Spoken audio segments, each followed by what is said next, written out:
اگلا روز آخری روز تھا کیونکہ اس سے اگلے روز کلیسا میں بہت بڑی مجلس منعقد ہونے والی تھی۔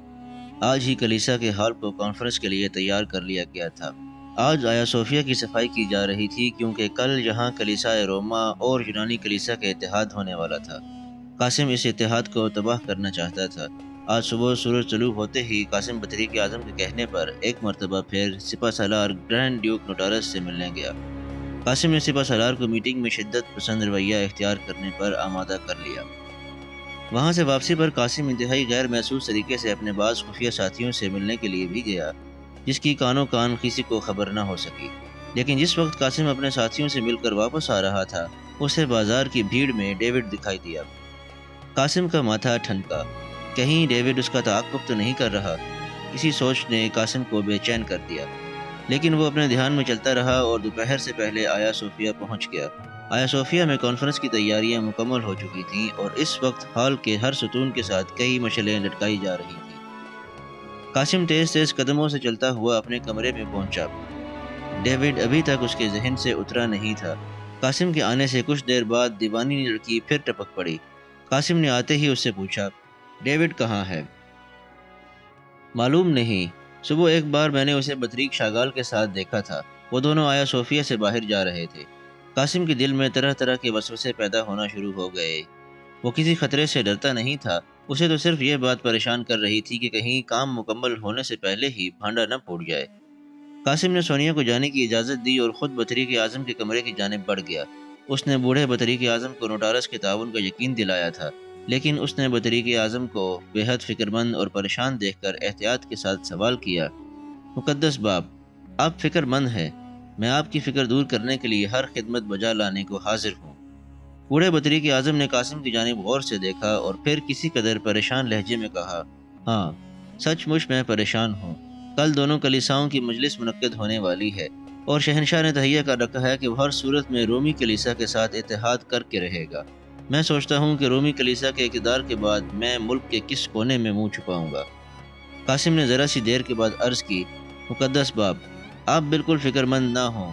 قسطنطنیہ کی تمام افواج کے سپہ سالار نوٹارس نے یقین دلایا ہے کہ وہ کسی قیمت پر شہنشاہ کو یہ اتحاد نہ کرنے دیں گے۔ قاسم کے تسلی دلانے سے بطریق کو کچھ حوصلہ ہوا اور اس نے قاسم کو اپنے پاس بٹھا کر دیر تک بہت سی باتیں کی۔ آج بطریق اعظم بہت مضطرب تھا۔ اس نے قاسم کو قسطنطنیہ اور آیا صوفیہ سے متعلق بہت سی راز کی باتیں بتائیں، جنہیں سلطان کے پاس بھیجنا قاسم کے لیے بہت ضروری تھا۔ سپہر کے قریب سسٹر میری نے اپنی ایک خادمہ کے ذریعے سونیا کو بلوا بھیجا۔ سونیا سسٹر میری کے کمرے میں آئی تو سسٹر میری نے مسکرا کر اس کا استقبال کیا اور مصنوعی ناراضگی کا اظہار کرتے ہوئے کہا، سونیا، تم بڑی مطلب پرست ہو۔ کل میں نے تمہیں جو نسخہ بتایا تھا اس کا نتیجہ بتانے کے لیے تم نہیں آئیں۔ سونیا کو کسی قدر سسٹر میری جیسی عابدہ اور زاہدہ عورت کے رویے پر حیرت ہوئی۔ وہ سسٹر میری کے چہرے پر ایک نیا رنگ دیکھ رہی تھی۔ یہ فرشتوں جیسی پاکیزگی سے مختلف کوئی اور رنگ تھا۔ لیکن سسٹر میری کی بات پر سونیا شرمندہ سی ہو گئی اور ہنستے ہوئے کہا، سسٹر، آپ کا نسخہ بڑا کامیاب رہا۔ نوجوان راہب اب مکمل طور پر میری مٹھی میں ہے۔ میں جب چاہوں آیا صوفیہ سے اسے لے کر پر ہو جاؤں۔ سونیا نے اپنی مٹھی ہوا میں کھولتے ہوئے کہا۔ مارسی کسی قدر خفیف سی ہو گئی۔ وہ کچھ کہنے ہی والی تھی کہ سونیا پھر بول اٹھی، لیکن سسٹر، آج تو مجھے آپ کو دیکھ کر بھی ایسے لگ رہا ہے جیسے آپ میں خشک مناجات اور عبادت کے علاوہ بھی کچھ ہے۔ سسٹر، آج آپ ایک راہبہ کی بجائے ایک عورت لگ رہی ہیں۔ سونیا شرارت بھرے لہجے میں بہت بڑی بات کہہ گئی تھی۔ اب مارسی کو اپنی جذباتی حالت کا خیال آیا اور اس نے خود پر قابو پاتے ہوئے انتہائی سنجیدگی سے کہا، نہیں، ایسی کوئی بات نہیں، میں تو تمہیں خوش دیکھنے کے لیے یہ سب باتیں کر رہی تھی۔ ابھی شاید مارسی اور سونیا کے درمیان اور بھی باتیں ہوتی کہ اتنے میں ڈیوڈ سونیا کو ڈھونڈتا ہوا مارسی کے دروازے پر آ پہنچا اور مارسی اپنی ملاقات ادھوری چھوڑ کر ڈیوڈ کے ہمراہ چلی گئی۔ قاسم رات دیر تک بطریق اعظم کے پاس مختلف معاملات پر بات چیت میں مصروف رہا اور بالآخر تمام معاملات طے کرنے کے بعد اپنے کمرے میں آ کر سو گیا۔ دوسرے دن کا سورج طلوع ہوا تو آیا صوفیہ کے سامنے قسطنطنیہ کے امراء، وزراء، عمائدین سلطنت، شاہی خاندان کے افراد، فوجی افسروں اور کلیسائے روما کے مذہبی پیشواؤں کی بگیاں رکنا شروع ہو گئیں۔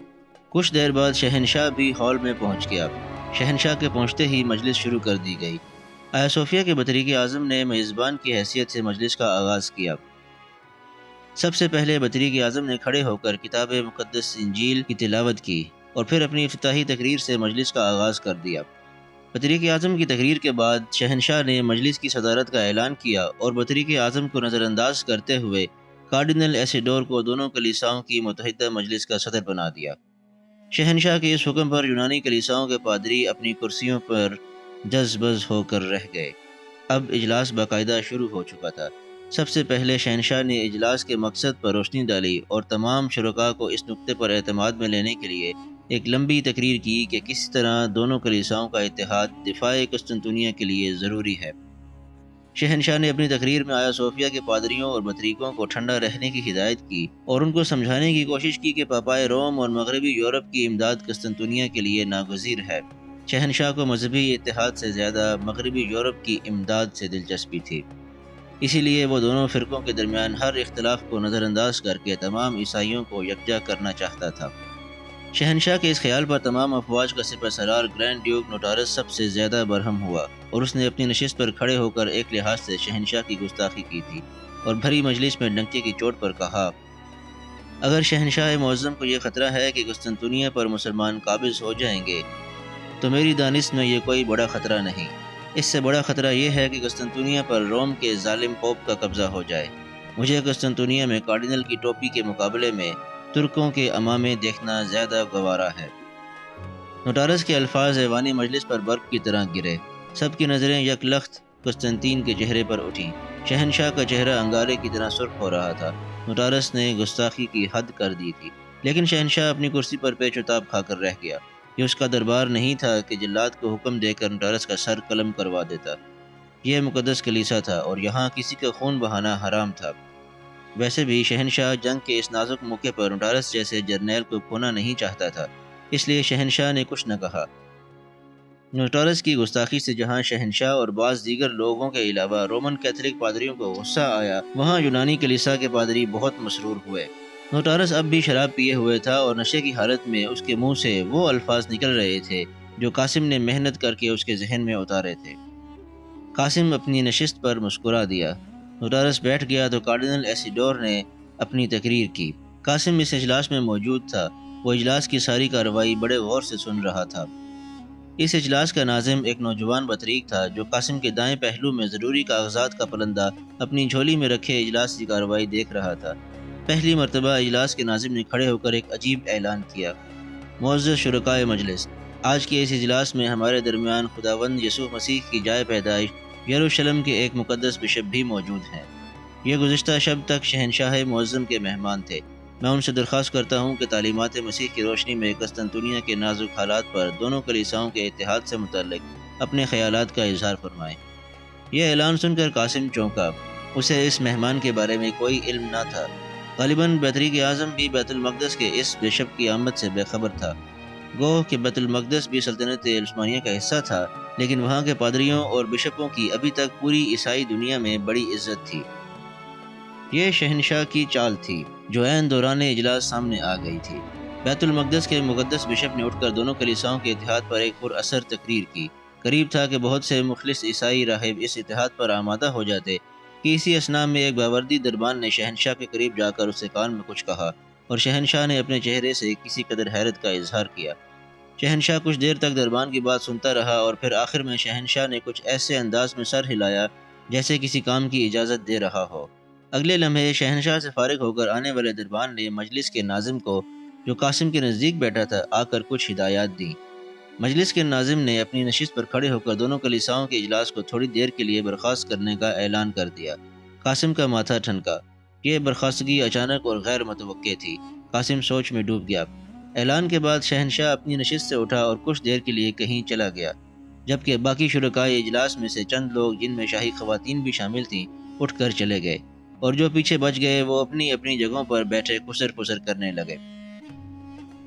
یہ خسر پسر تھوڑی ہی دیر بعد بحث میں تبدیل ہو گئی اور دونوں کلیساؤں کے پادری بآواز بلند ایک دوسرے سے تکرار کرنے لگے۔ نوٹارس اور بعض دیگر اہم لوگ بھی حال سے اٹھ گئے تھے۔ جاتے وقت بطریق اعظم نے قاسم کو بھی اپنے ہمراہ بلا لیا تھا۔ قاسم جس وقت آدھے گھنٹے بعد بطریق سے فارغ ہو کر دوبارہ ہال میں داخل ہوا تو اس نے ایک عجیب سماں دیکھا۔ ہال میں دونوں طرف کے پادری ایک دوسرے کو خوب برا بلا کہہ رہے تھے۔ 200 کے قریب پادریوں نے مل کر آیا صوفیہ میں دھینگا مشتی کا ساسماں پیدا کر رکھا تھا۔ قاسم پادریوں کی حالت دیکھ کر زیر لب مسکرا دیا۔ کچھ ہی دیر بعد اجلاس دوبارہ شروع ہونے والا تھا۔ قاسم اپنی نشست پر بیٹھا اور ہنگامے کا منظر دیکھنے لگا، لیکن ہنگامہ اس وقت اچانک ختم ہو گیا جب چوبدار نے بآواز بلند شہنشاہ کے آنے کا اعلان کیا۔ پادری پھرتی کے ساتھ اپنی اپنی کرسیاں سیدھی کرنے لگے۔ شہنشاہ کے آنے سے پہلے ہی بطریق اعظم اور دیگر اہم لوگ اپنی اپنی نشستوں پر آ کر بیٹھ گئے۔ کچھ دیر بعد شہنشاہ ہال میں داخل ہوا۔ وہ اپنی نشست پر پہنچا لیکن بیٹھنے کی بجائے کھڑا رہا۔ وہ سخت غصے میں دکھائی دے رہا تھا اور پھر قسطنطین آتشناک لہجے میں بولا، بدبخت قوم، میں تم لوگوں کی تباہی اپنی آنکھوں سے دیکھ رہا ہوں۔ دشمن سر پر آ پہنچا ہے اور تم ابھی تک جھگڑ رہے ہو۔ ایک بات جو میں تم لوگوں کو نہیں بتانا چاہتا تھا اب بتانے لگا ہوں۔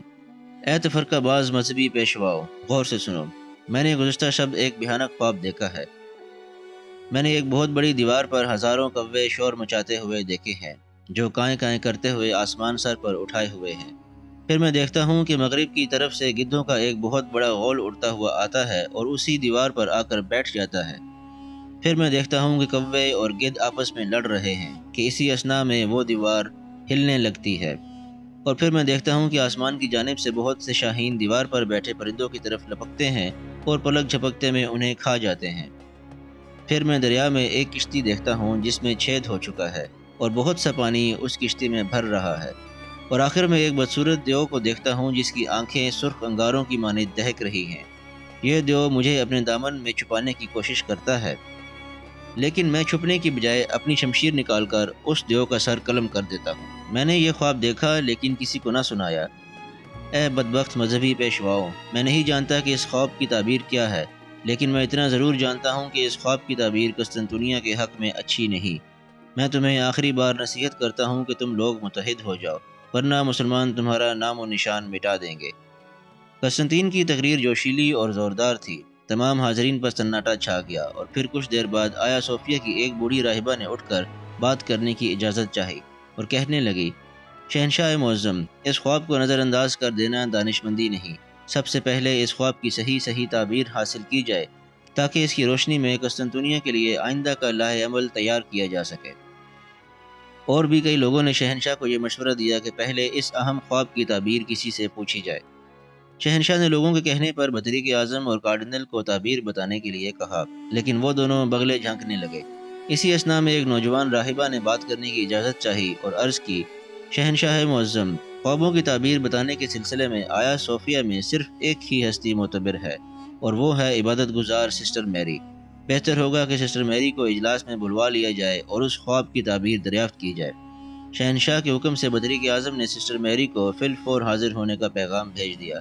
قاسم کی دل کی دھڑکن سسٹر میری یعنی مارسی کا ذکر سنتے ہی بے ترتیب ہو چکی تھی، اور پھر جب اس نے سنا کہ سسٹر میری اجلاس میں شریک ہونے والی ہے، اس کی خوشی کا کوئی ٹھکانہ نہ رہا۔ مارسی قدم قدم چلتی ہوئی راہباؤں کی نشستوں کی جانب بڑھی۔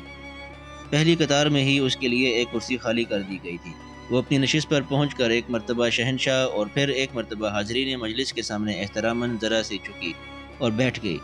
شہنشاہ نے مارسی کو مخاطب کیا، سسٹر میری، کیا آپ کو دونوں کلیساؤں کی مشترکہ مجلس میں شمولیت کی دعوت نہیں دی گئی؟ آپ آیا صوفیہ کی ایک پرانی راہبہ ہیں۔